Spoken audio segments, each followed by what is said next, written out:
I resisted all the way, a new thing for me, and a circumstance which greatly strengthened the bad opinion Bessie and Miss Abbott were disposed to entertain of me. The fact is, I was a trifle beside myself, or rather out of myself, as the French would say. I was conscious that a moment's mutiny had already rendered me liable to strange penalties, and, like any other rebel slave, I felt resolved, in my desperation, to go all lengths. Hold her arms, Miss Abbott, she's like a mad cat. For shame! For shame, cried the lady's maid. What shocking conduct, Miss Eyre, to strike a young gentleman, your benefactress's son.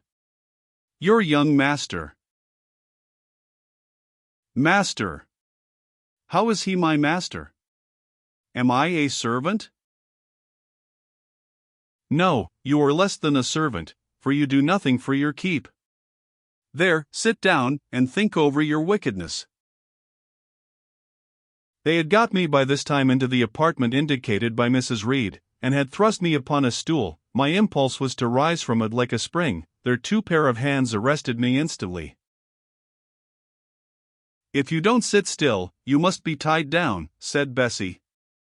Miss Abbott, lend me your garters, she would break mine directly. Miss Abbott turned to divest a stout leg of the necessary ligature. This preparation for bonds, and the additional ignominy it inferred, took a little of the excitement out of me. Don't take them off, I cried, I will not stir. In guarantee whereof, I attached myself to my seat by my hands. Mind you don't, said Bessie, and when she had ascertained that I was really subsiding, she loosened her hold of me. Then she and Miss Abbott stood with folded arms, looking darkly and doubtfully on my face, as incredulous of my sanity. She never did so before, at last said Bessie, turning to the Abigail. But it was always in her, was the reply. I've told Mrs. often my opinion about the child, and Mrs. agreed with me. She's an underhand little thing. I never saw a girl of her age with so much cover. Bessie answered not, but ere long, addressing me, she said, You ought to be aware, miss, that you are under obligations to Mrs. Reed. She keeps you. If she were to turn you off, you would have to go to the poorhouse. I had nothing to say to these words. They were not new to me. My very first recollections of existence included hints of the same kind. This reproach of my dependence had become a vague sing-song in my ear, very painful and crushing, but only half intelligible. Miss Abbott joined in. And you ought not to think yourself on an equality with the Mrs. Reed and Master Reed, because Mrs. kindly allows you to be brought up with them. They will have a great deal of money, and you will have none. It is your place to be humble, and to try to make yourself agreeable to them. What we tell you is for your good, added Bessie, in no harsh voice. You should try to be useful and pleasant, then, perhaps, you would have a home here, but if you become passionate and rude, Mrs. will send you away, I am sure. Besides, said Miss Abbott, God will punish her. He might strike her dead in the midst of her tantrums, and then where would she go? Come, Bessie, we will leave her. I wouldn't have her heart for anything. Say your prayers, Miss Eyre, when you are by yourself, for if you don't repent, something bad might be permitted to come down the chimney and fetch you away. They went, shutting the door, and locking it behind them. The Red Room was a square chamber, very seldom slept in, I might say never, indeed, unless when a chance influx of visitors at Gateshead Hall rendered it necessary to turn to account all the accommodation it contained, yet it was one of the largest and stateliest chambers in the mansion.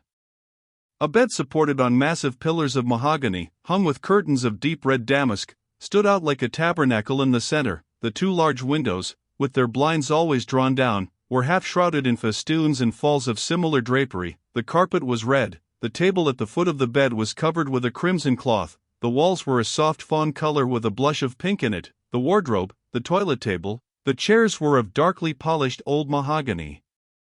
Out of these deep surrounding shades rose high, and glared white, the piled-up mattresses and pillows of the bed, spread with a snowy Marseilles counterpane. Scarcely less prominent was an ample cushioned easy-chair near the head of the bed, also white, with a footstool before it, and looking, as I thought, like a pale throne. This room was chill, because it seldom had a fire. It was silent, because remote from the nursery and kitchen, solemn, because it was known to be so seldom entered. The housemaid alone came here on Saturdays, to wipe from the mirrors and the furniture a week's quiet dust, and Mrs. Reed herself, at far intervals, visited it to review the contents of a certain secret drawer in the wardrobe, where were stored divers parchments, her jewel casket, and a miniature of her deceased husband. And in those last words lies the secret of the Red Room, the spell which kept it so lonely in spite of its grandeur. Mr. Reed had been dead 9 years. It was in this chamber he breathed his last. Here he lay in state, hence his coffin was borne by the undertaker's men, and, since that day, a sense of dreary consecration had guarded it from frequent intrusion. My seat, to which Bessie and the bitter Miss Abbott had left me riveted, was a low ottoman near the marble chimney-piece. The bed rose before me. To my right hand there was the high, dark wardrobe, with subdued, broken reflections varying the gloss of its panels. To my left were the muffled windows. A great looking-glass between them repeated the vacant majesty of the bed and room.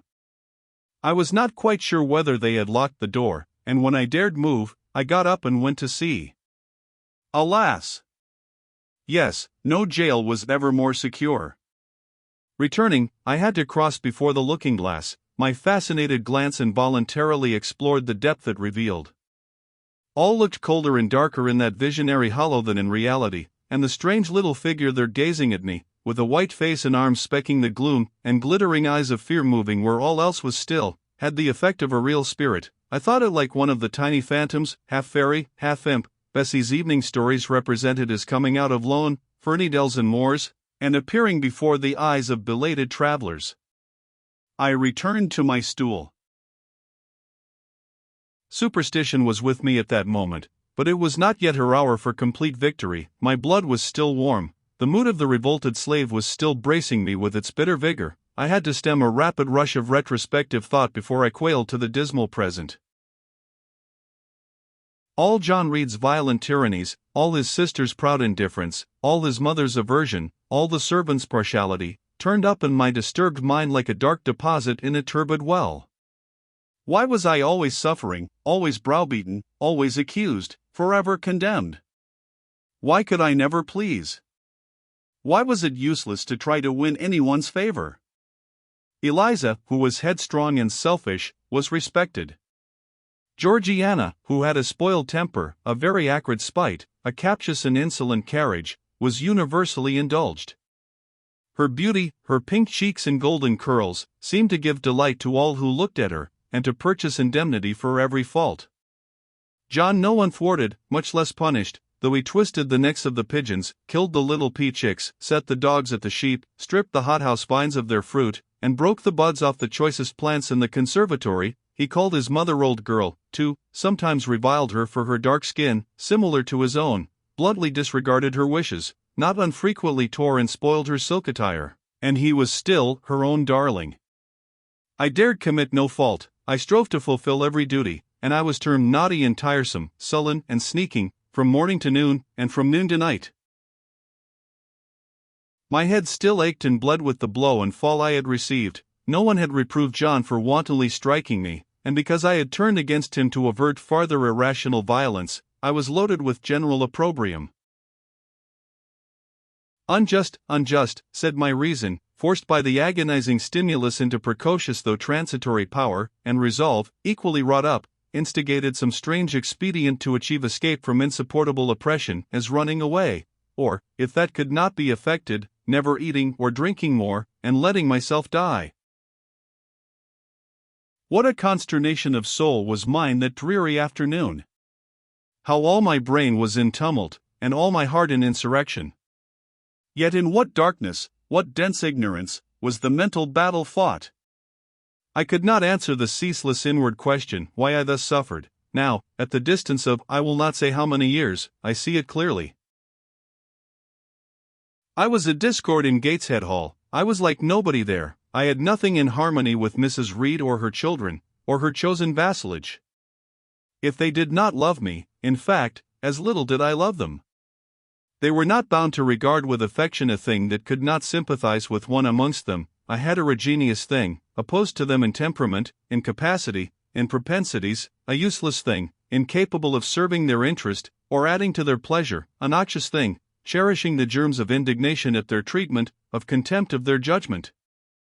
I know that had I been a sanguine, brilliant, careless, exacting, handsome, romping child, though equally dependent and friendless, Mrs. Reed would have endured my presence more complacently, her children would have entertained for me more of the cordiality of fellow-feeling, the servants would have been less prone to make me the scapegoat of the nursery.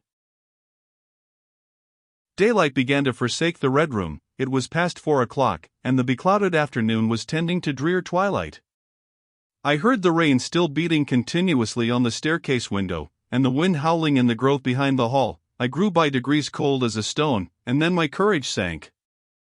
My habitual mood of humiliation, self-doubt, forlorn depression, fell damp on the embers of my decaying ire. All said I was wicked, and perhaps I might be so. What thought had I been but just conceiving of starving myself to death? That certainly was a crime, and was I fit to die? Or was the vault under the chancel of Gateshead Church an inviting bourne? In such vault I had been told did Mr. Reed lie buried, and led by this thought to recall his idea, I dwelt on it with gathering dread. I could not remember him, but I knew that he was my own uncle, my mother's brother, that he had taken me when a parentless infant to his house, and that in his last moments he had required a promise of Mrs. Reed that she would rear and maintain me as one of her own children.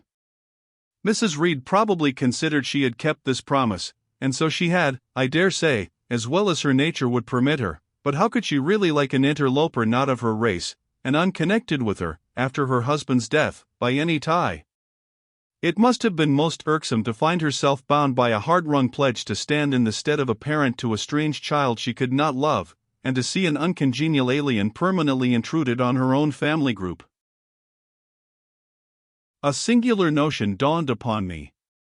I doubted not, never doubted, that if Mr. Reed had been alive he would have treated me kindly, and now, as I sat looking at the white bed and overshadowed walls, occasionally also turning a fascinated eye towards the dimly gleaming mirror, I began to recall what I had heard of dead men, troubled in their graves by the violation of their last wishes, revisiting the earth to punish the perjured and avenge the oppressed, and I thought Mr. Reed's spirit, harassed by the wrongs of his sister's child, might quit its abode, whether in the church vault or in the unknown world of the departed, and rise before me in this chamber.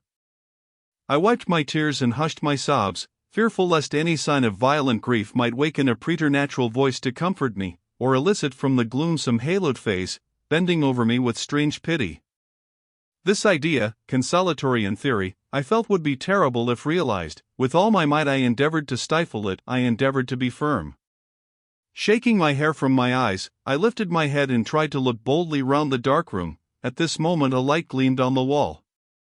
Was it, I asked myself, a ray from the moon penetrating some aperture in the blind? No, moonlight was still, and this stirred. While I gazed, it glided up to the ceiling and quivered over my head.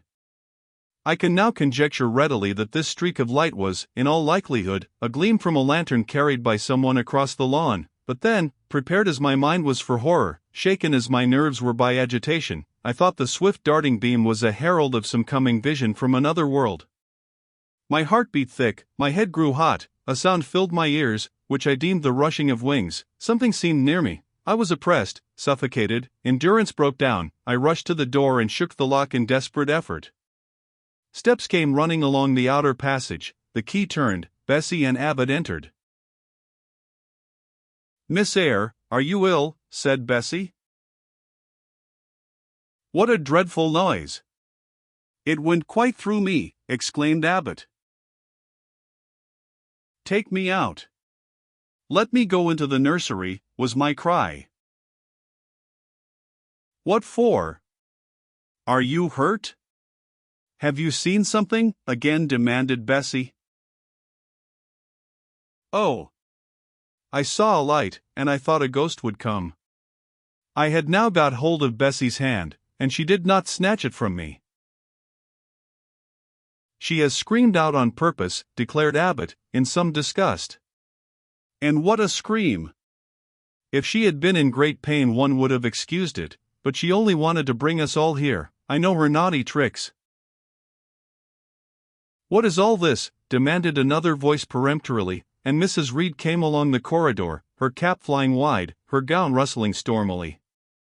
"Abbot and Bessie, I believe I gave orders that Jane Eyre should be left in the Red Room till I came to her myself." Miss Jane screamed so loud. "Ma'am," pleaded Bessie.